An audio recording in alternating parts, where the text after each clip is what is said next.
கீழ ஒரு படம் இருக்கு இல்லைங்களா? அந்த படத்துல இருக்கிறவங்கள்ல ஒருத்தர் அடையாளம் தெரியுதா உங்களுக்கு?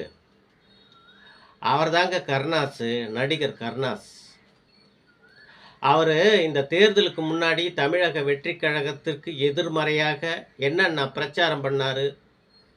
எப்படிப்பட்ட டயலாக்லாம் பேசினாருன்னு தெரியுங்களா உங்களுக்கு? அதுல ஒண்ணு எடுத்து விடுறேன் பாருங்க. இப்போது புதிதாக கட்சி ஆரம்பித்துள்ள ஒருவர் பாசிசத்திற்கான புரிதலும் இல்லாமல் பாசிசத்தை பாயாசம் என்ற வார்த்தையை பயன்படுத்திக் கொண்டு பாசிசத்திற்கும் பாயாசத்திற்கும் வித்தியாசம் தெரியாத ஒருவர் யாராக இருப்பார்?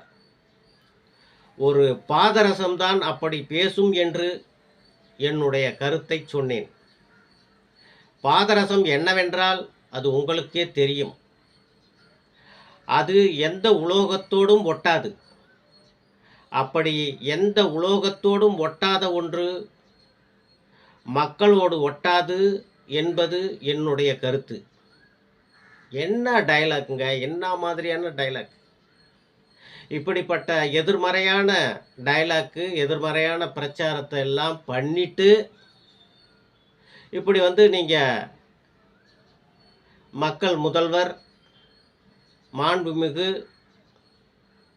விஜய் அவர்கள் பக்கத்துல நீங்க நின்னு போட்டோ எடுத்துக்கினீங்கன்னா மனசு ஆறலைங்க.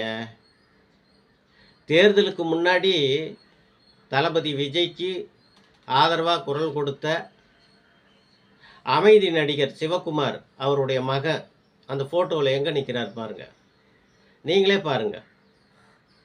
அப்படி விஜய்க்கு ஆதரவா கொடுத்தவங்கெல்லாம் எட்ட நிற்கிறாங்க. நீங்க அப்படியே விஜய்க்கு பக்கத்தில் நின்று போட்டோ எடுத்துக்கினீங்கன்னா சரியா போயிடுமா? தமிழக வெற்றி கழக தொண்டர்கள் மனதில் ஏற்படுத்திய காயங்கள் ஆறிடுமா? ஆறாதுங்க, ஆறாது.